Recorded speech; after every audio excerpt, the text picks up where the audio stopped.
स्वागत है आपका सतयुग में, जहां इंसान और देवता एक समान थे। हिंदू धर्म के अकॉर्डिंग 4 युग माने गए हैं: सतयुग, त्रेता युग, द्वापर युग और कलयुग। इसमें सबसे पहला और पवित्र युग है सतयुग, जिसे कृतयुग भी कहा जाता है। इस युग की पहचान ही यही है: सत्य, धर्म और अहिंसा।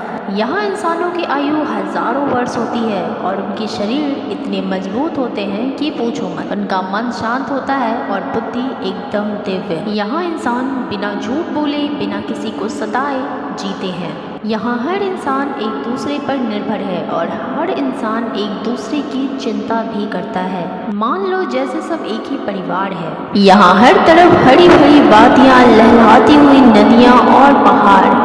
ना तो कोई आपको यहाँ प्रदूषण देखने को मिलेगा, ना ही कोई केमिकल। यहाँ सिर्फ और सिर्फ आपको मिलेगी तो प्रकृति की गोद और उसका अद्भुत सौंदर्य। ये वो युग है जहाँ लोग अपने जीवन यापन के लिए छोटी से छोटी चीज भी नेचर से ही प्राप्त करते हैं। यहाँ खाना से लेकर दवाइयाँ और कपड़े तक सब कुछ प्रकृति से ही मिल जाती है।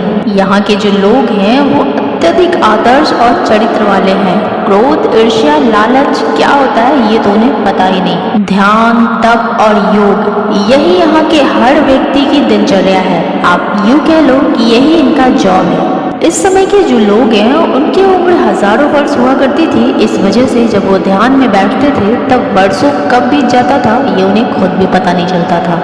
इस समय के लोग देवताओं के छत्रों छाया में होते हैं और ऋषि मुनि जो होते हैं उन्हें अगर किसी सवाल का जवाब चाहिए होता है जो उनके सोच से परे हो तो वो खुद देवताओं से बात कर सकते थे। संपूर्ण समाज धर्म पर आधारित है। अब अगर आप ये पूछो तो इसी समय मनुष्य का भी उल्लेख किया जाता है। मनु, जिन्हें मानव जाति का प्रथम पुरुष कहा जाता है, इन्हीं के नाम पर आज हमें मानव कहा जाता है।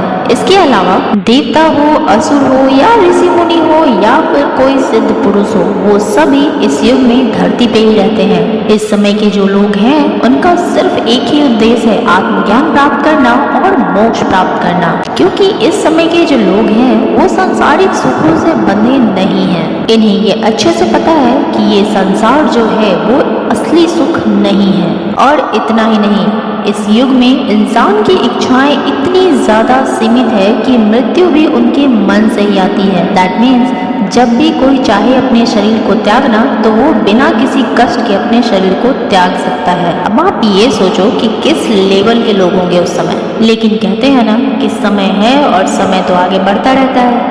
इसलिए जैसे जैसे समय आगे बढ़ता गया धीरे धीरे मनुष्य के मन में कामनाएं जन्म लेने लगी, जैसे लोभ, मोह और अहंकार धीरे धीरे समाज में घर करने लगा।